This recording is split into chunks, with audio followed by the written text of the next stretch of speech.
Bienvenidos a esta nueva entrega del curso de Node. En esta segunda sesión lo que vamos a realizar es un vídeo tutorial en lugar de un curso didáctico al uso. Voy a contaros un poquito qué es lo que vamos a ver por encima de este curso. En esta slide vamos a dar un repaso a los principales sistemas de templates en Node. Vamos a dar un repaso a las principales librerías para crear API REST. Vamos a hacer un ejemplo de creación de nuestro API REST. Vamos a ver streams y vamos a ver buenas prácticas. Para ello nos centraremos en la problemática del callback help y veremos solución a este problema. Algunos de los templates engines más conocidos en Node son Mustache, Handlebars, EGS, Pag y Marco. ¿Vale? Vamos a centrarnos en EGS, es el sistema de template que he escogido para este curso, ya que es el más simple de todos y es el que nos va a permitir aprender de forma sencilla pues el valor que nos aportan estos sistemas de templates y poder evolucionar de forma simple a cualquiera de los otros que son un poco más complejos en funcionalidad. Para ello vamos a ver el funcionamiento. Principalmente lo que tenemos que hacer es definir un fichero en nuestro árbol de proyecto, que sea el nombre del fichero que queramos con extensión EGS.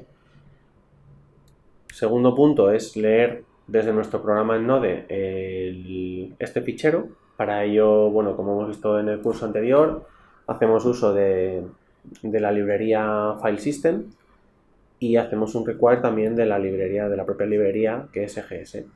Leemos el fichero de forma síncrona o asíncrona según nos convenga y ahí tendremos cargado, en esta variable tendremos cargada nuestra plantilla. Vamos a ver ahora más adelante cómo podemos introducir valores a esta plantilla. Para ello vamos a pasar a la hora de pasar parámetros. Es tan simple como definir pues, un objeto con los parámetros que tiene que leer la plantilla y usar esos parámetros. Para ello, nuestro HTML, como vemos, es muy similar a como se hacía en servlets y en JSPs, ¿vale?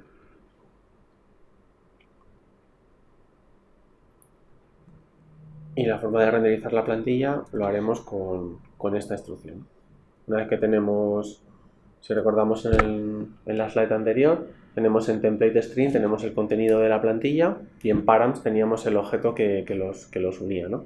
Entonces EGS con su método render nos va a renderizar esa plantilla que tenemos por un lado y esos parámetros. Lo va a juntar en uno y nos va a devolver el código HTML ya bien formado, que es el que devolveremos desde el lado del servidor al cliente. Vamos a ver un ejemplo. Os voy a poner aquí el enunciado, pero bueno, como recordaréis de la sesión anterior, aquí vais a poder utilizar mi repositorio de GitHub, donde encontraréis todas las instrucciones, ¿vale? Este ejercicio se trata de refactorizar el programa que hicimos en la sesión 1 y en lugar de utilizar línea a línea el código HTML que necesitábamos, vamos a utilizar este sistema de templates EGS para poder renderizar nuestro HTML.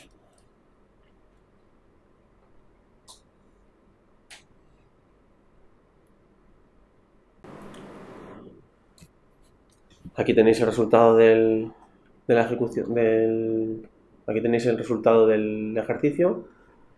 Lo vamos a comentar un poco por encima. Como ya vimos anteriormente, lo primero que tenemos que hacer es leer el fichero del template. Para eso yo he alojado dentro de un directorio que se llama views el index EGS, que ahí y lo hemos leído de forma síncrona, y tenemos el contenido de esa template en la variable template string. Por otro lado, hemos definido los parámetros que vamos a utilizar en nuestra template, que son el title, el subtitle y el paragraph, y luego renderizamos la plantilla, como vimos anteriormente también, con EGS.render, le pasamos la plantilla y los parámetros y nos va a componer el HTML.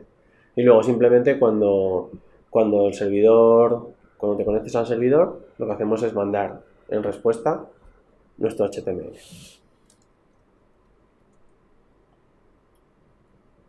Esta es la plantilla. Como veis, está title, subtitle y paragraph, que son las variables que utilizamos en el párrafo anterior.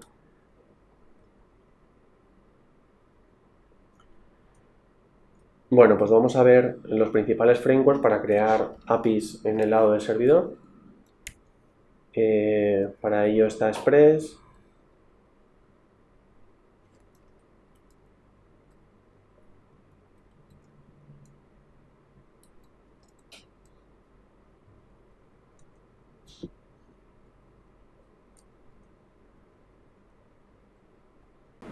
Los principales frameworks para crear APIs, vamos a hacer un repaso general. El principal, el más conocido es Express. Luego, a mí personalmente me gusta mucho Happy. Está también Koa. Y está Restify.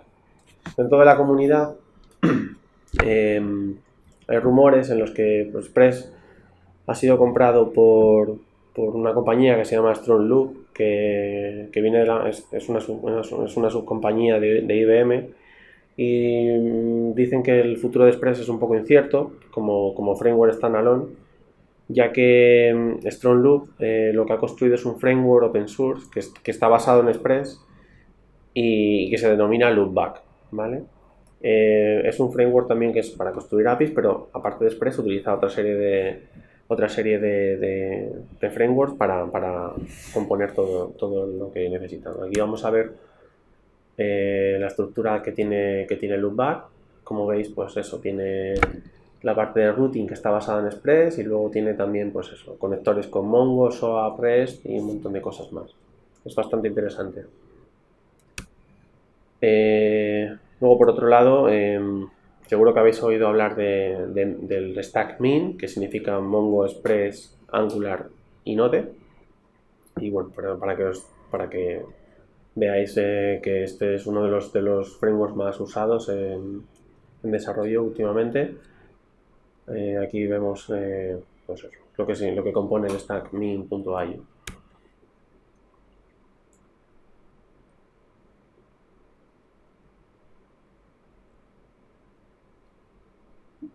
Para nuestra siguiente parte vamos a utilizar, y nuestros siguientes ejercicios, he decidido utilizar Restify porque es el framework más simple de los 4 anteriores y al igual que hemos hecho con el sistema de templates, pues eso es un beneficio del que podemos aprender de forma sencilla y luego evolucionar a otros frameworks más complejos, ¿vale? Restify está pensado solamente para crear APIs de forma muy sencilla y bueno, pues define un fichero de rutas y a partir de ahí pues es unos controladores o manejadores de esas rutas que nos va a permitir de forma simple ir generando nuestro API. El primer paso para instalar nuestro framework, pues es como intuiréis, es hacer una instalación de Restify y luego crear el servidor. Crear un servidor con Restify es muy simple, os lo voy a enseñar, son apenas 4 o 5 líneas, pues es hacer un require sobre el módulo Restify y hacer un create, tiene un método que es create server y a partir de ahí pues eso, ponemos que escuche en el puerto que queramos y con esto ya tenemos creado nuestro servidor. Como veis es súper simple. El siguiente paso es crear rutas que escuchen a nuestras peticiones. Para ello, utilizaremos este trozo de código. Aquí estamos definiendo que nuestro servidor va a escuchar llamadas del tipo get en el path mi ruta. Y luego, pues eso, como todo en Node, hay un callback que es el controlador, el que se va a tomar la ejecución de esta llamada, ¿vale? Vemos que son request, response, nest. Y aquí, bueno, pues está el cuerpo del controlador que haremos lo que queramos. el ejemplo anterior, cuando accedamos al localhost 3000 barra mi ruta, devolverá mi ruta como bien hemos definido en el controlador del API. Bueno, vamos a realizar un ejercicio sobre esto, basado en Restify. Y como lo anterior, pues eso. Lo que vamos a hacer es crear un servidor con Restify cruzando el puerto 3000. Vamos a añadir una ruta del tipo get que diga barra hello barra username. Como podéis ver, username, username es un parámetro de entrada y es variable. Un ejemplo sería pues hello Pepe, hello Francisco, y que nos devuelva un mensaje personalizado para el usuario que se loga, ¿no? Podéis ver el código base en el GitHub del curso. Y aquí veis el resultado del ejercicio. Pues como hemos definido anteriormente, lo primero que hay que hacer es requerir el módulo de Restify y crear un servidor. Y como vimos, a partir de ese servidor definimos las rutas y como nos pedía el enunciado, el path de la ruta es hello barra username y ahí está definido. La forma de obtener ese username es acceder a la request, y en la request tiene un objeto que incluye que se llaman params, y en esos params viene nuestro username. Una vez que tengamos el username, que es la parte más complicada, entre comillas, del ejercicio, lo que tenemos que hacer es pues, enviar respuesta al servidor, como vimos anteriormente, con res.send y el título, o sea, el mensaje que queremos enviar a la página, ¿vale? Entonces queremos poner bienvenido y el nombre del usuario.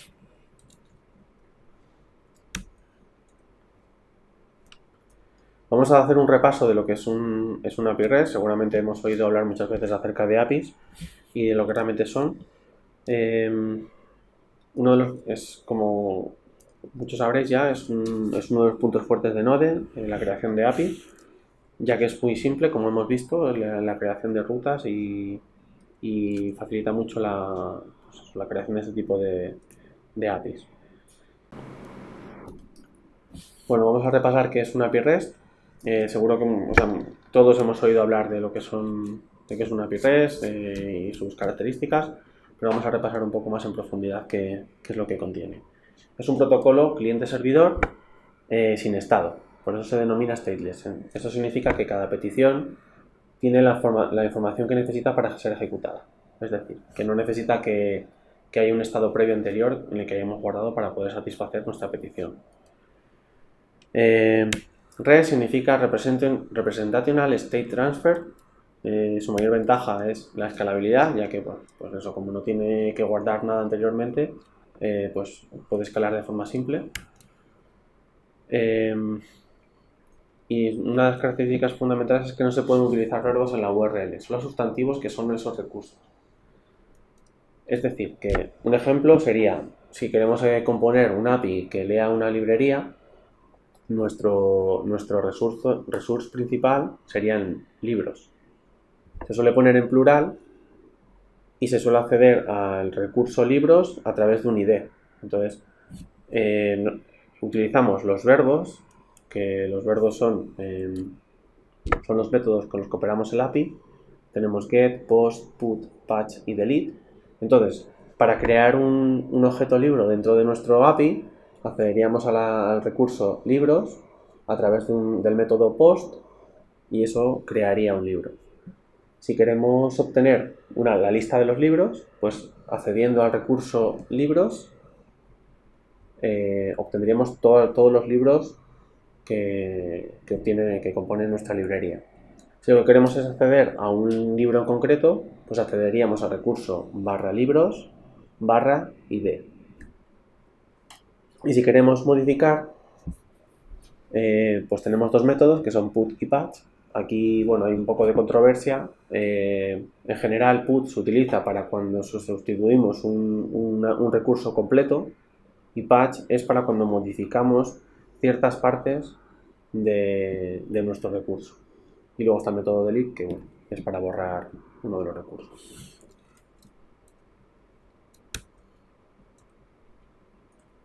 Vamos a hacer un ejercicio y vamos a crear nuestro primer API REST utilizando Restify.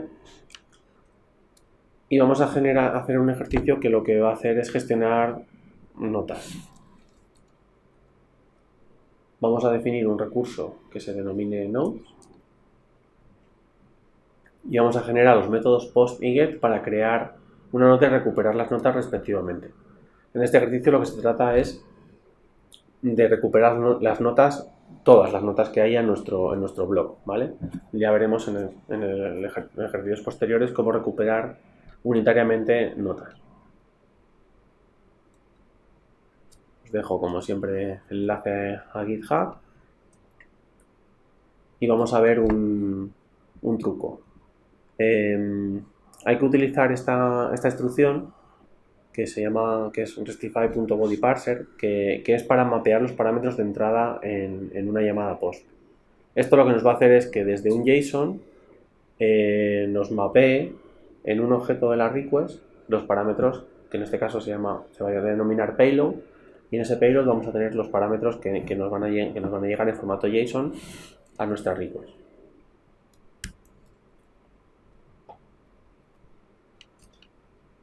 El resultado del ejercicio es el siguiente. Creamos nuestro servidor, metemos la instrucción que hemos visto anteriormente de body parser y pues lo que yo he hecho es he creado un array de notas que simula a las notas que se irán guardando en base de datos. En este caso, pues eso, hemos definido una ruta post para crear notas y lo que hace el manejador, o sea, hemos visto anteriormente que se puede meter una función anónima como segundo parámetro de nuestra definición de ruta, o podemos crear una función aparte que es un método más claro a la hora de generar el código, y en este caso hemos optado por esa opción. Hemos creado el controlador de la ruta que se llama addNode y lo que hace es simplemente hacer un push en nuestro array de notas con la nueva nota. La nota es lo que nos llega como parámetro en el body. Aquí, bueno, pues podemos meter validaciones de tipo que nos está llegando en el body, porque estamos viendo que estamos metiendo cualquier cosa que nos está llegando, lo estamos metiendo en nuestra red de notas. Habría que validar que el esquema, el modelo que nos está llegando se valida con el esquema que esperamos almacenar. Y aquí vemos cómo hemos evolucionado el ejercicio y hemos metido la siguiente condición, que era obtener toda la lista de notas, ¿vale? El controlador de esta lista de notas está en listNodes y simplemente lo que hacemos es devolver nuestro array de notas. Aquí, si fuera un programa real, lo que haría sería acceder a la base de datos, obtendría la lista de notas y la devolvería. Y esto es lo que vemos desde Postman al atacar a nuestro endpoint de notas. Pues hemos generado dos, que son comprar la leche y comprar el pan. Almacenamos también la fecha y si está realizado o no realizado.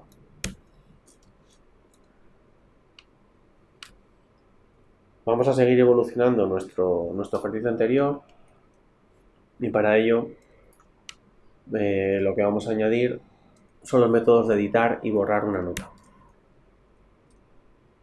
Para ello vamos a utilizar las rutas que manejan las peticiones put y delete.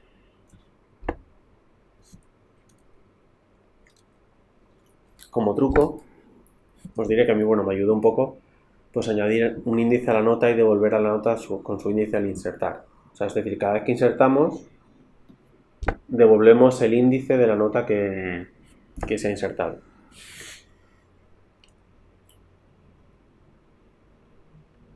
El resultado del ejercicio es el siguiente. Como veis, pues lo que he hecho es añadir una variable que es el last index o el last id, y en el controlador de la nota lo que le pongo es un id a la nota, de forma que cada vez que creo una nota le añado el id y ya con eso devuelvo en la llamada siguiente, devuelvo la nota.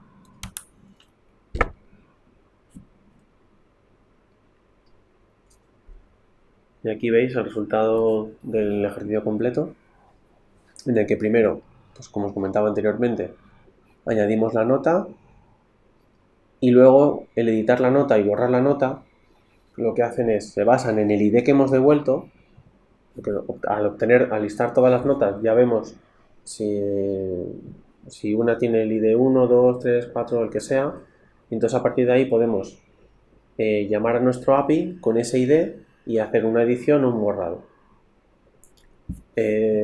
Como veis, en editar nota, el resultado es obtenemos el índice de la nota que queremos editar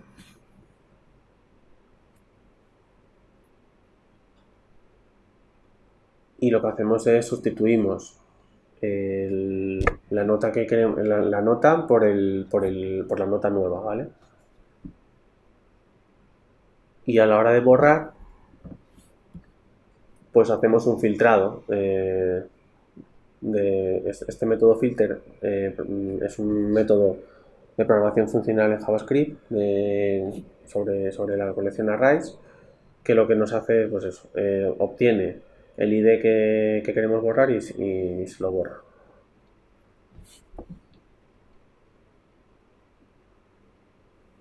Vamos a ver qué son los streams.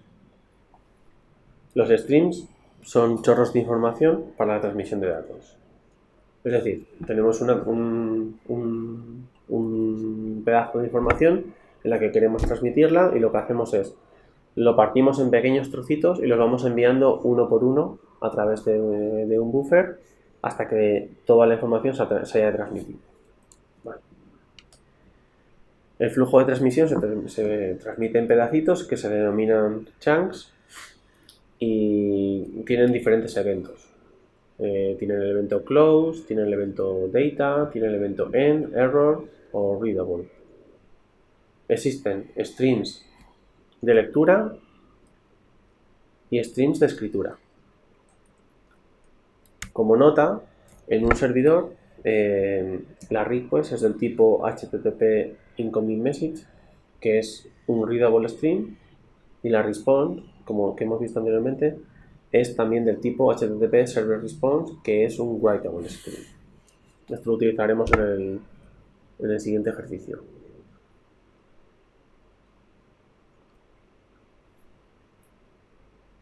Con los streams podemos generar tuberías como en Linux. Podemos ir encadenando llamadas.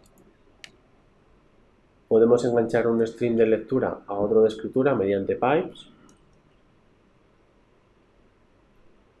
De la siguiente forma, por ejemplo, aquí definimos un reader y definimos un writer. Y lo que podemos hacer es reader.pipe_writer. De forma que a medida que el reader vaya leyendo el fichero de entrada, lo va escribiendo en el fichero de salida.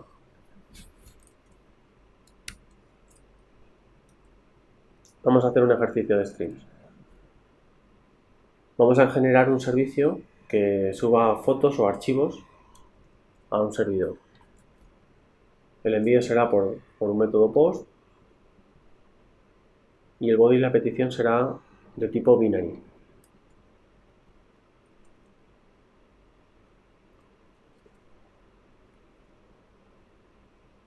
De esta forma, pues vamos a mandar un PDF, una foto o algo que sea bastante pesado, nuestra petición pues, por ejemplo, a través de Postman, y se va a almacenar en los ficheros en el file system del lado del servidor.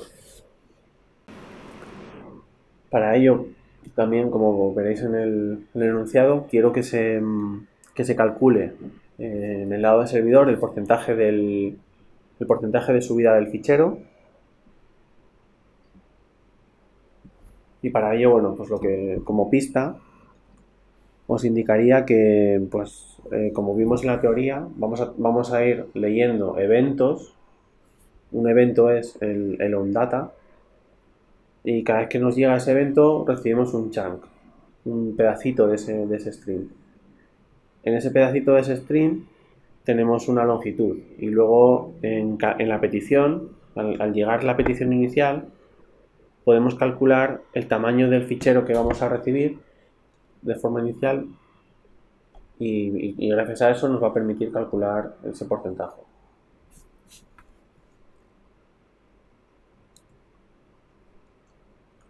El resultado del ejercicio es el siguiente. Como os decía, pues hacemos un servidor que esté escuchando la request. Como veis. Creamos un string de escritura que va a ser nuestro file y para obtener el tamaño del fichero que estamos recibiendo lo leemos a través de la request headers content length. Esto nos va a devolver el tamaño total del fichero que estamos enviando.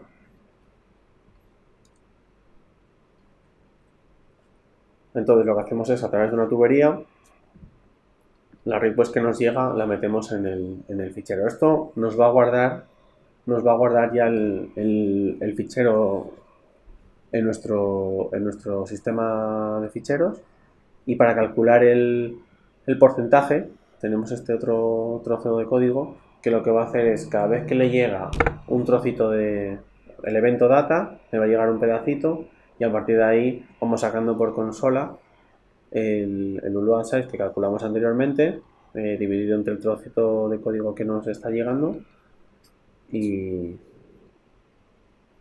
con esto sacamos el porcentaje. Cuando la transferencia finaliza, lo que hacemos es ponemos un archivo finalizado y devolvemos un mensaje al servidor. Esto es lo que se ejecutaría. Entonces, estamos escuchando, ahí lanzamos nuestro servidor, mandamos la petición y a partir de ahí vemos qué porcentaje se ha ido subiendo. Vamos a ver uno de los problemas fundamentales en la programación en Node, que es el callback help. Seguro que muchos habéis visto, algunos que habéis visto ejemplos en Node, habéis visto estructuras de este tipo, ya que se van anidando los callbacks de una función con los callbacks de la otra. Entonces, esto se denomina el patrón callback help y es un patrón que pues eso, hace que el código sea muy ilegible, porque a partir de ahí, imaginaros, cada vez que se resuelve un callback tiene que llamar al callback de su padre y se va haciendo de forma secuencial hacia arriba, y es bastante difícil de identificar errores y bastante ilegible, ¿no?, a la hora de investigar qué es lo que está pasando. Para ello vamos a ver qué soluciones hay. Una de las formas para deshacer nuestro callback help es el renombrado de funciones anónimas.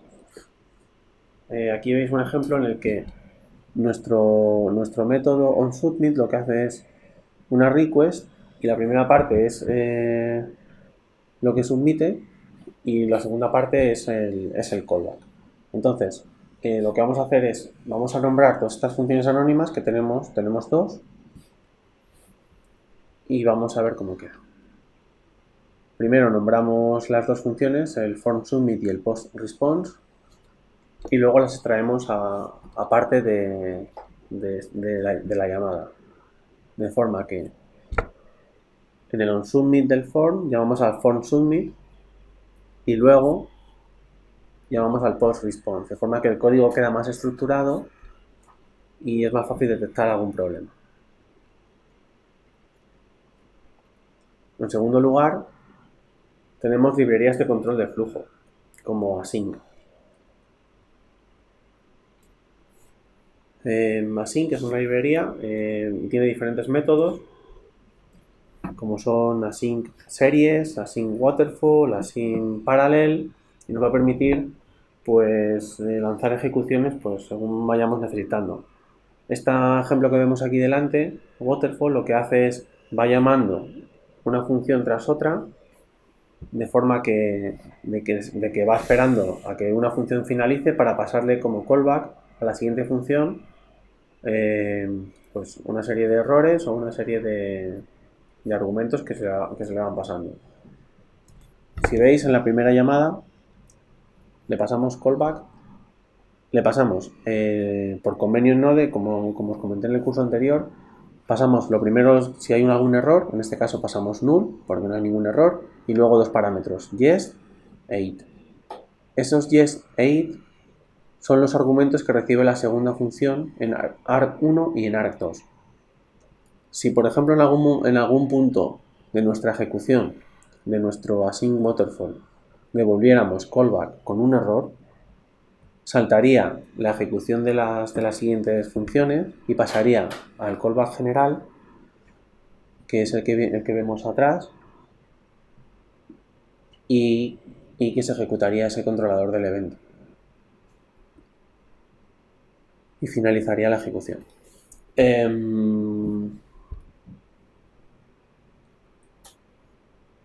Pues como veíamos, la ejecución de la primera función devuelve como argumentos yes e it. Entonces el primer argumento es yes y el segundo es it. Y en la segunda función lo que hacemos es devolvemos null, que es que no hay error, y caption. Y ese caption es el que se captura en la tercera función. Y ya por último se ejecutaría la función por defecto, que es la que está fuera de los paréntesis. Y aquí devolveríamos, pues eso, si ha habido un error, pues controlaríamos el error en alguna de las funciones, y si no, pues devolveríamos lo que queramos devolver en nuestra función. Async es una librería que nos permite, pues eso, ejecutar esto con este método waterfall, o por ejemplo, si queremos lanzar en paralelo ejecuciones, lo haríamos con un async parallel. Esto nos permite de forma simple ejecutar de forma distinta diferentes funciones. En tercer lugar, vamos a ver promesas. Las promesas surgieron para pues eso, ya a nivel, creo que a nivel de MAScript 6 ya se devuelven de forma nativa, y lo que hacemos es que nuestra función devuelva una promesa. Es decir, un código que se ejecutará en el futuro, y una vez que se ejecute, pues podemos ver qué es lo que devuelve, ¿no? Al devolver esa promesa, lo que nos permite es, de forma más simple, si veis aquí en la parte de abajo, en getUsers, podemos hacer un punto .den. Entonces, lo que significa es que cuando se resuelva la promesa, va a entrar por ese punto .den y vamos a poder ejecutar ahí nuestro código, ¿no? Y podemos también capturar los errores con .catch, de forma que nuestro código queda bastante más simple. Y la forma de decirle a la promesa en nuestro trozo de código que la promesa está satisfecha es con resolve, y que haya habido algún tipo de error es con reject, como vemos en el ejemplo de arriba.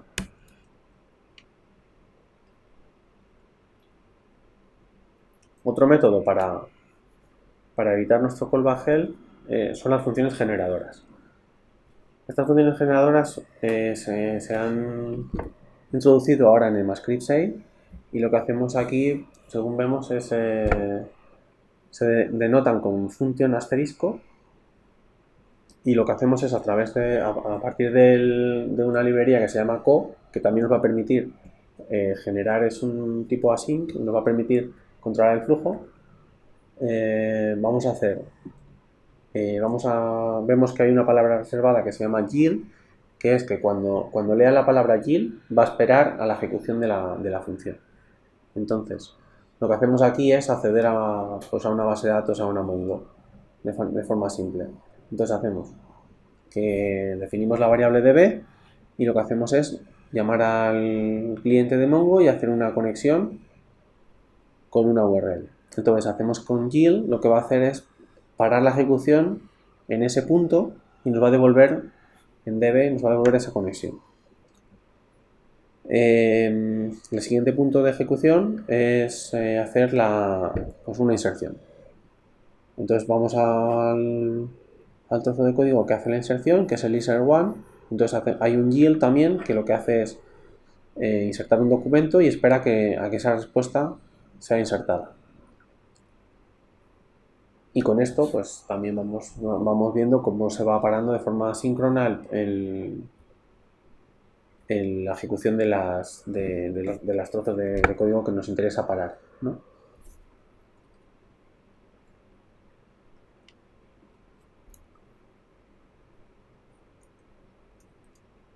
Las conclusiones de esta segunda sesión es que, bueno, pues hemos visto cómo crear un sistema de templating con EGS, hemos creado un API REST con Restify y hemos visto los conceptos de Event Loop, hemos visto streams y hemos visto la problemática del callback head.